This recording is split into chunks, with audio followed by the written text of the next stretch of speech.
Assalamualaikum warahmatullahi wabarakatuh. Bertemu lagi dengan saya, Ibu Susan Sutomo di mata pelajaran Matematika, kelas 11. Kelas 11. Sebelum kita mempelajari materi, alangkah lebih baik kita berdoa terlebih dahulu menurut agama dan kepercayaan masing-masing. Berdoa dimulai. Selesai. Terima kasih kepada adik-adik semuanya, murid-murid ibu, siswa-siswi ibu yang sudah mengerjakan tugas di pertemuan 1 dan pertemuan 2. Semoga semangat kalian tetap ada, semangat kalian tetap lebih ditingkatkan lagi, tidak menurun ya di pertemuan 3 dan pertemuan-pertemuan selanjutnya sehingga tugas-tugas kalian pun bisa diselesaikan dengan baik dan benar. Pertemuan kemarin kita sudah membahas mengenai vektor dan pertemuan ini pun masih membahas mengenai vektor. Vektor adalah bab pertama yang kita pelajari di kelas 11 ini. Minggu kemarin kita sudah membahas mengenai dimensi 2. Dimensi 2 kalau enggak kalian bisa menuliskan R2, kalau tidak R2 bisa juga disebut dengan bangun datar. Bangun datar itu apa saja sih?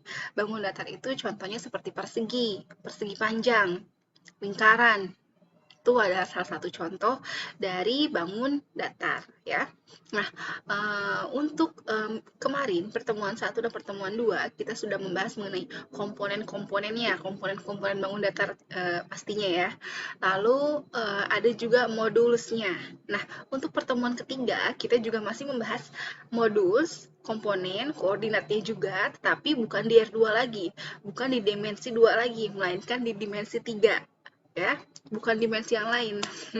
Tapi dimensi 3. Dimensi 3 itu apa sih? Dimensi 3 itu bisa ditulis dengan R3 atau bisa juga disebut dengan bangun ruang. Bangun ruang itu contohnya apa? Bangun ruang itu contohnya seperti kubus ataupun balok ya. Oke, nggak usah berlama-lama lagi, mari kita bahas mengenai materi vektor di bangun ruang. Pertemuan ketiga ini memiliki tujuan pembelajaran. Yang pertama adalah mempelajari atau menghitung modulus vektor, lalu menentukan vektor posisi, menyatakan kesamaan dua vektor pada bangun ruang, menentukan negatif suatu vektor pada bangun ruang, menyatakan pengertian vektor 0 pada bangun ruang, lalu yang terakhir ada menentukan vektor pada satuan bangun ruang. Nah, oke, lanjut kita ke materi pembelajarannya. Yang pertama adalah vektor pada bangun ruang atau dimensi 3 ya, atau bisa juga ditulis dengan R3. Vektor di ruang 3 adalah vektor yang ditandai dengan 3 buah sumbu yaitu X, Y, dan Z. Ingat-ingat lagi, ketika kita mempelajari R2 itu hanya ada 2 sumbu yaitu X dan Y. Nah, sedangkan sekarang di dimensi 3 itu menambah. Tambahannya menjadi ada Z, X, Y, Z. Oke, yang saling tegak lurus dan berpotongan. Ketiga sumbu sebagai pangkal perhitungan. Vektor P pada bangun ruang dapat dituliskan dalam bentuk koordinat kartesius. Nah, penulisan seperti ini itu adalah penulisan secara koordinat kartesius. Sedangkan dalam bentuk vektor itu seperti ini penulisannya, ya. Tapi angkanya tetap sama ya, angka yang pertama, kedua, ketiga, atau bisa juga kita tulis X, Y, Z ya. Lalu yang ketiga adalah kombinasi linear vektor satuan I, J, K, yaitu P-nya sama dengan XI ditambah YZ ditambah ZK dengan I sama dengan 1, 0, 0. Dengan nilai J adalah 0, 1, 0. Dan nilai K adalah 0, 0, 1. Nah, nilai-nilai ini, nilai-nilai I, nilai-nilai Z, dan nilai-nilai K ini sudah ditentukan, jadi tidak bisa diutak-atik lagi ya. Jadi nilai I itu adalah 1, 0, 0, dan nilai J itu 0, 1, 0, dan nilai K adalah 0, 0, 1. Paham sampai sini ya? Oke, bagaimana sih cara menggambar dimensi 3 atau pada bangun ruang? Nah, ini cara menggambarnya. Sumbu X itu berada di sebelah sini.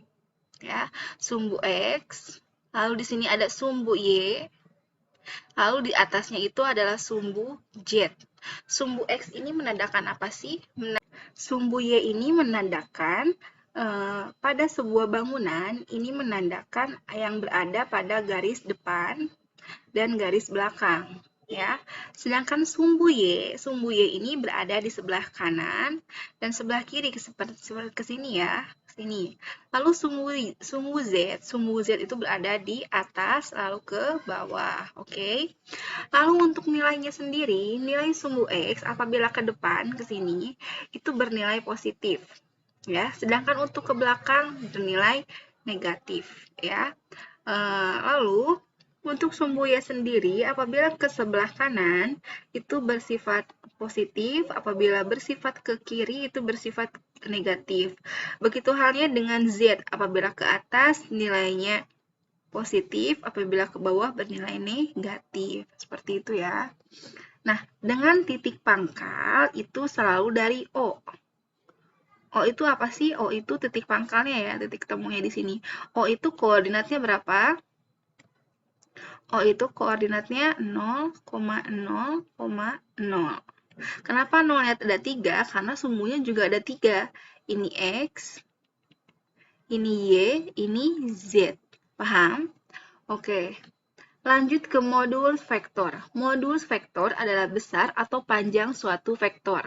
Kalian kemarin sudah membahaskan mengenai modulus vektor, tetapi itu bukan di bangun ruang, tapi di bangun datar. Sama halnya dengan di bangun datar, bangun ruang juga ada yang namanya modul vektor, ya. Modul vektor juga sama, merupakan besaran atau panjang suatu vektor. Jika suatu vektor dengan koordinat titik A, X1, Y1, Z1, dan B, X2, Y2, Z2, maka modulus atau besar atau panjang vektor AB dapat dinyatakan dengan jarak antar titik A dan B, yaitu, nah seperti ini, diakarkan lalu dipangkatkan, seperti ini ya. Dan jika suatu vektor A disajikan dalam bentuk linear, nah, penulisan vektor itu garisnya bisa di bawah seperti ini, ataupun bisa di atas seperti ini. Itu sama saja ya. Lanjut, dalam bentuk linear, A vektor sama dengan A1I ditambah A2J ditambah A3K. Maka, modulus vektor adalah akar A1 pangkat 2 ditambah A2 pangkat 2 ditambah A3 pangkat 3. Oke, supaya kalian lebih paham, kita langsung ke contoh soal. Tentukan modulus atau besar vektor berikut. Vektor AB dengan titik A 1, 4, 6 dan Q 3, 7, 9. Bisa kita tulis di sini adalah X1, ini Y1, ini Z1. Lalu yang ini X2, ini Y2, dan ini adalah Z2. Ya. Lalu lanjut ke soal yang B. Soal yang B adalah vektor dari 2I ditambah J ditambah 3K. Nah, Bu, kenapa ini yang J tidak ada koefisiennya? Apabila tidak ditulis koefisiennya di depan ini, itu tandanya ada angka 1, ya, tapi tidak ditulis. Tetapi dalam pengerjaannya harus ditulis angka satunya ya. Oke, lanjut kita ke penyelesaiannya. Dengan titik A sama dengan, nah, kita masukkan nilai-nilai X1, Y1, Z1, X2, Y2, Z2 ke dalam rumus modulus vektor. Ya, yang ini. Akar 3 dikurangi 1 dikuadratkan, ditambah 7 dikurangi 4 dikuadratkan, lalu ditambah 9 dikurangi 6 dikuadratkan. 3 dikurangi 1 sama dengan 2. Ya, benar. 7 dikurangi 4 sama dengan 3. 9 dikurangi 6 sama dengan 3. Baru dikuadratkan, maka hasilnya adalah akar 22. Jika akarnya bisa diperkecil, silahkan diperkecil. Jika tidak bisa, jangan memaksakan. Lalu selanjutnya yang B. Yang B adalah 2I ditambah J ditambah 3K. Maka penulisannya adalah 2 kuadrat ditambah 1 kuadrat ditambah 3 kuadrat. Nah, ini yang Ibu bilang tadi. Meskipun di soal tidak dituliskan angkanya, tetapi dalam perhitungan wajib dituliskan, ya. Karena sebenarnya ini angka yang tidak terlihat, tidak nyata, tapi sebenarnya ada. Seperti itu ya. 2 kuadrat adalah 4, ditambah 1, ditambah 9. Benar ya? Maka hasilnya adalah akar 14. Oke. Lanjut kita ke macam-macam vektor. Vektor adalah yang pertama, vektor posisi. Vektor posisi titik P adalah vektor OP, yaitu vektor yang berpangkal di titik O, yaitu 0, 0,0, dan berujung di titik P, X, Y, Z. Bila ditulis seperti ini, ya, sama saja seperti yang di vektor bangun datar ya. Nah, ini X, ini sumbu X, ini sumbu Y, ini sumbu Z yang berpangkal di titik O. Titik O itu koordinatnya 0,0,0. Ya. Lanjut ke modulus atau besaran vektor posisi adalah OP sama dengan akar X kuadrat ditambah Y kuadrat ditambah Z kuadrat. Sampai sini paham ya? Oke, lanjut kita ke kesamaan vektor. Dua vektor di ruang dimensi 3 dikatakan sama jika mempunyai besaran dan arah yang sama.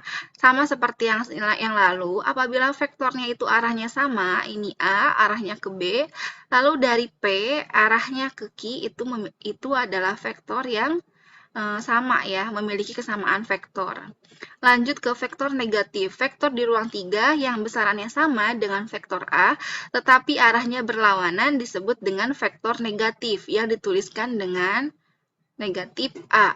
Jika vektor A1, A2, A3, maka negatif A adalah negatif A1, negatif A2, negatif A3. Sama seperti ini ya, seperti yang kemarin. Apabila ke atas arahnya itu bersifat positif, apabila ke bawah arahnya itu bersifat negatif ya. Lalu selanjutnya ada vektor 0. Vektor 0 adalah vektor yang besaran atau panjangnya 0 dan arahnya tak tentu berupa titik. Nah, tolong garis bawahi berupa titik. Jadi vektor 0 itu dilambangkan dengan O 0,0,0 atau vektornya bisa seperti ini ya. Lalu selanjutnya ada vektor satuan. Vektor satuan adalah vektor yang mempunyai panjang satu satuan. Vektor satuan dari vektor A tersebut dibagi dengan besar vektor A sendiri yang ditulis dengan ini ya. Jadi vektor satuan ini adalah vektor A sama dengan vektor A tersebut, vektor A ini yang dibagi dengan besar vektor A sendiri ya. Supaya lebih paham kita masuk ke contoh. Nah, ini contohnya. Tentukan vektor satuan dari vektor 2, 4, dan 5. Ini berarti X, Y, Z. Penyelesaian. Masukkan ke dalam rumus 2 kuadrat ditambah 4 kuadrat ditambah akar 5 dikuadratkan. Maka hasilnya adalah 4 ditambah 16 ditambah akar ketemu pangkat habis ya. Jadi sama dengan 5. Sama dengan, ini jangan lupa pakai akar. Sama dengan akar 4 tambah 16, 20 tambah 5 berarti 25. Akar 25 adalah berapa? 5. Nah, ini hasilnya. Maka penulisannya adalah 2. Nah, yang ini vektor A sendiri dibagi dengan vektor satuan. Vektor satuannya adalah 5. Nah, maka hasilnya seperti ini ya. Paham sampai sini ya?